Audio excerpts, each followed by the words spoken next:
कि भैया 56 इंची वाला नहीं 156 इंची वाला टहल रहा है वहां पर, तो चाइना वाले भी डरेंगे। थोड़ा सा आंख में लाल सिंदूर बिंदु डाल लीजिएगा ताकि चाइना को लाल आंख दिखा सके आप। आपका दो ही काम है, पहला चुनाव लड़ना और दूसरा कांग्रेस से लड़ना।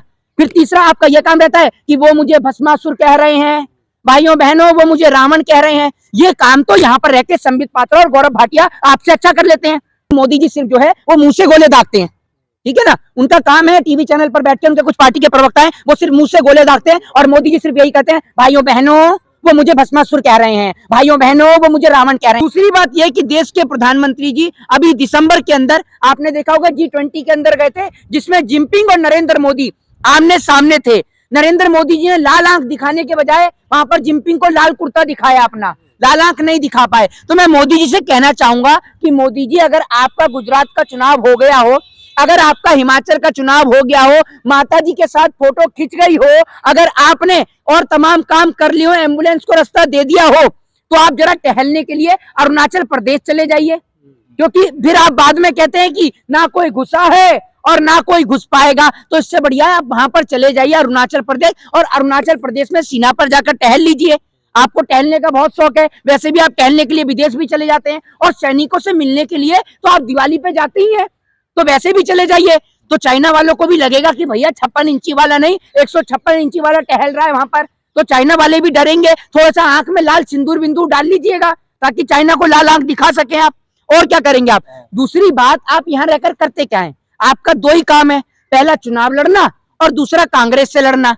फिर तीसरा आपका यह काम रहता है कि वो मुझे भस्मासुर कह रहे हैं, भाइयों बहनों वो मुझे रावण कह रहे हैं। ये काम तो यहाँ पर रहकर संबित पात्रा और गौरव भाटिया आपसे अच्छा कर लेते हैं।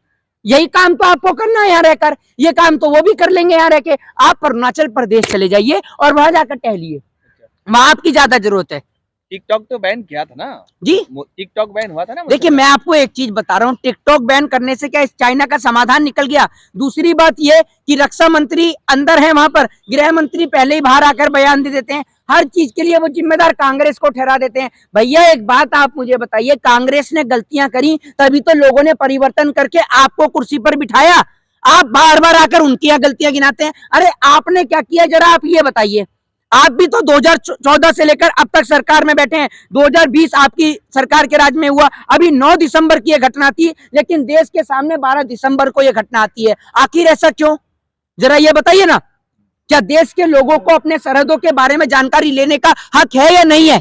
और अगर कोई सवाल खड़ा कर दे, अगर आपसे कोई सवाल खड़ा कर दे तो आप कहते हैं कि भैया सैनिकों के ऊपर सवाल उठा रहे हैं, ये सेना पर सवाल उठा रहे हैं। तो मोदी जी मैं आपको बता दूं कि सेना पर कोई सवाल नहीं उठा रहा, लोग आप पे सवाल उठा रहे हैं। आप पे सवाल उठाते हैं तो आप कह देते कि सेना पे उठा रहे हैं। सेना तो अपना काम बढ़िया कर रही है। सेना ने तो अभी आपने देखा कि 9 दिसंबर को कि छोटी छोटी आंख वाले चाइनीज सैनिकों को कैसे उठा उठा के पटका, आपने देखा।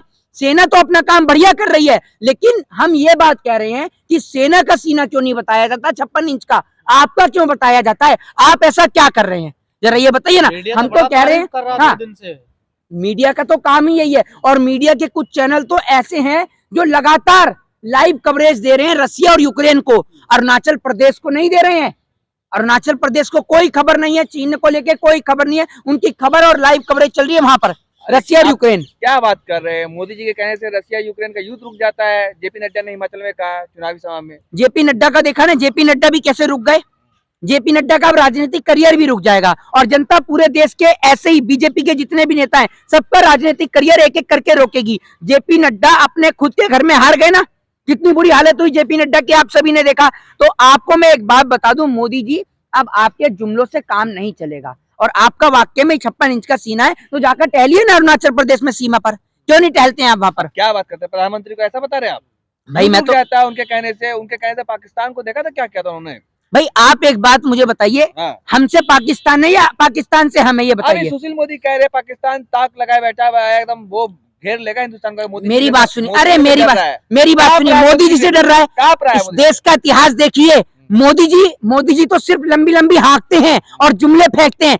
शास्त्री जी पाकिस्तान में लाहौर तक घुस गए थे 1966, याद करिए 1966 ताशकंद समझौता, शास्त्री जी ने पाकिस्तान के छक्के छुड़ा दिए थे, ठीक है ना। ये वही पाकिस्तान है जिसके 2 टुकड़े इंदिरा गांधी ने किए, एक पाकिस्तान बनाया एक बांग्लादेश बनाया, भूल गए आप हैं? और शास्त्री जी वो नेता थे जो अमेरिका के कहने पर नहीं रुके। ऐसे नहीं है, समझ रहे हो जो आप कह रहे हो। हुआ ना, जी? उनको 2 देश मिल गए, तुमको क्या मिला? बात तो ये है ना, क्या हुआ, फायदा तो नहीं मिला। किनको फायदा तुमको मिला? 2 देश मिल गए ना। भाई हमारे को अपने देश से मतलब है ना, हमारे देश में अमन चैन और शांति कायम होनी चाहिए। मैं तो आपसे ये पूछना चाहता हूँ कि मोदी जी के राज में जो मोदी जी बोल रहे हैं कि आतंकवादी गतिविधियां कम होंगी, एक भी गतिविधियां कम हो रही हैं? या कश्मीर में अगर आज भी मॉल ठीक हो तो आप मुझे बता दीजिए, कश्मीरी पंडितों का पलायन हो गया, बताइए आप मुझे। तो क्या चाइना पे स्ट्राइक होगी अब? देखिए ये तो देखने वाली बात है। और दूसरी बात ये है कि मोदी जी सिर्फ जो है वो मुंह से गोले दागते हैं, ठीक है ना। उनका काम है टीवी चैनल पर बैठ के, उनके कुछ पार्टी के प्रवक्ता हैं वो सिर्फ मुंह से गोले दागते हैं, और मोदी जी सिर्फ यही कहते हैं, भाइयों बहनों वो मुझे भस्मासुर कह रहे हैं, भाइयों बहनों वो मुझे रावण कह रहे हैं। और उसके बाद आपने तो मोदी जी सबका साथ सबका विकास कर ही रखा है। आपने तो टीवी चैनलों पर छोड़ ही रखा है। वो गौरव भाटिया है, एक वो संबित पात्रा है, और एक वो त्रिवेदी भी है, जफर इस्लाम भी है, बहुत सारे हैं। सबका साथ सबका विकास आपने कर ही रखा है। तो जो काम आप करते हैं वो काम तो ये लोग भी कर रहे हैं। तो आप अरुणाचल प्रदेश क्यों नहीं जा रहे हैं मोदी जी अरे टहलने के मनमोहन लिए? सिंह को मौन कहा जाता था, वो मौन रहते थे, वो चुपचाप रहते थे, कुछ नहीं कहता। मोदी जी तो घुस के मारते। मोदी जी कहाँ घुस के मार रहा है ये बताइए। पाकिस्तान में घुस जाता है, चीन थर-थर कांप रहा है, क्या बात मोदी कर जी रहे घुसे ना पाकिस्तान में बिरयानी खाने के लिए, तुरंत घुसे। हो? मोदी जी बिरयानी खाने के लिए पाकिस्तान में घुसे, ये तो देखिए आप। और दूसरी बात ये कि आप जैसे पत्रकारों की वजह से आज तक हम भारत देश की जो तुलना है वो पाकिस्तान से करते हैं। आप डेवलपमेंट के मामले में अमेरिका या रशिया की बात क्यों नहीं करते हैं? आप पाकिस्तान क्यों उठाकर लेके आते हैं? अरे पाकिस्तान एक भूखा नंगा देश है, आप पाकिस्तान की, भारत देश की तुलना पाकिस्तान से करते हैं। आपको शर्म नहीं आती? आप हिंदुस्तान के नागरिक हैं पाकिस्तान के, ये बताइए जरा, जो पाकिस्तान की चर्चा करते हैं। ट्विटर पे 3 ही चेहरे चमक रहे हैं, राजनाथ सिंह, मोदी और फोटो। अमित शाह। हाँ, पता है ना, एक ही और फोटो में नजर आ रहे एक ही फोटो में नजर आ रहे हैं। ऐसे ही 3 लाल आंख पत्रकार भी नजर आ रहे हैं, रूबिका लियाकत, अमीश देवगन और एक और कौन से है वो? सुधीर चौधरी, नहीं, अंजनाम कश्यप। एक और है चोपड़ा जी, अमन चोपड़ा। जी हाँ, पता है ना, 3 पत्रकार और 3 चेहरे काम हाँ, तो कर रहे हैं दबा के। भाई कोई काम नहीं कर रहे हैं, दलाली बटोर रहे हैं, माल बटोर बटोर के जेब के अंदर इकट्ठा कर रहे हैं, और क्या कर रहे हैं। और वो जो 3 चेहरों की आप बात कर रही है ना, एक बात मैं आपको बताता हूँ, जिस दिन राजनाथ सिंह जितना बोल रहे हैं, राजनाथ सिंह अपने बेटे पंकज सिंह को विधायक की पोस्ट से हटाकर उसे वहां पर खड़ा करें ना बॉर्डर पे, पता चल जाएगा है। अमित शाह अपने बेटे को, जैसा को बीसीसीआई से निकालकर वहां आर्मी के लिए खड़ा करे, पता चल जाएगा। नरेंद्र मोदी जी अपनी भतीजी को, जिनका बटुआ चुर गया था, उनको वहां सरहद पे खड़ा करें, पता चल जाएगा। क्यों नहीं चाहते? जिस दिन नेताओं के बच्चे सरहद पे खड़े होने लग गए ना मैडम, उस दिन एक भी भारत देश के जवान को खरोच भी नहीं आएगी। शहीद होना तो दूर की बात, आज गरीब किसान का बेटा है, गरीब मजदूर का बेटा है, इसलिए सरहद पे शहीद होता है। जिस दिन नेताओं के बच्चे खड़े होने लग गए, एक शहीद नहीं होगा। वरना खड़ा करके देख लीजिए एक दिन बॉर्डर पर अमित शाह के बेटे जयशाह को, एक दिन खड़ा करके देख लीजिए राजनाथ सिंह के बेटे पंकज सिंह को। विधायकी करना आसान है, लेकिन सरहद की हिफाजत करना बहुत मुश्किल है, ठीक है ना। आप देखिएगा -5 डिग्री, -10 डिग्री टेम्परेचर में जब आदमी का जिंदा रहना मुश्किल होता है, भारत देश के जवान निस्वार्थ वहां सरहदों की हिफाजत करते हैं, सरहदों को छोड़कर नहीं जाते हैं, ठीक है ना। ये नेता ऐसे हैं जो देश के अंदर पैसा बैंकों का घोटाला करवाकर भगोड़ों को भगवा देते हैं। विजय माल्या, नीरव मोदी, मेहुल चोकसी, इनको भगाने वाला कोई और नहीं, देश की सरकारें हैं, देश के नेता हैं, और कोई नहीं है।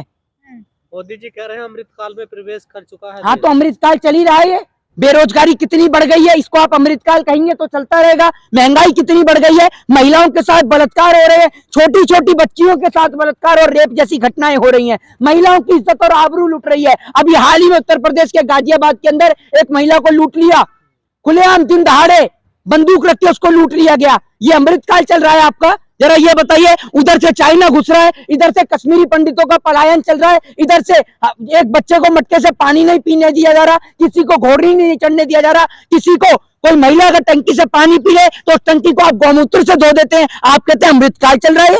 ऐसा अमृतकाल इस देश को नहीं चाहिए। ऐसा अमृतकाल से तो हाथ जुड़वाएं। देश के नौजवान सड़क पर रोजगार मांग रहे हैं तो लाठी और डंडे पर चार्ज किए जा रहे हैं, आप इसे अमृतकाल बताते हैं? किस एंगल से आपको ये अमृतकाल नजर आ रहा है, जरा ये बताइए। डंका पीटा जा रहा है पूरी दुनिया में भारत का। हाँ, तो डंका एक ही जने का पिट रहा है, और वो देश की गोदी मीडिया का, ठीक है ना। और एक दिन ढोल भी बजेगा। आपको कितनी बार बायकॉट किया जाता है, जगह जगह आपको भगाया जाता है, लेकिन कहते हैं ना, एक कहावत है कि कुत्ते की पूंछ को चाहे 12 साल पाइप में रख लो, रहेगी वो टेढ़ी की टेढ़ी। मैं कहूंगा एक बार कुत्ते की पूंछ सीधी हो सकती है, लेकिन देश के अंदर की गोदी मीडिया और दलाल मीडिया कभी सीधी नहीं हो सकती। ये वैसी की वैसी रहेंगी, टेढ़ी की टेढ़ी।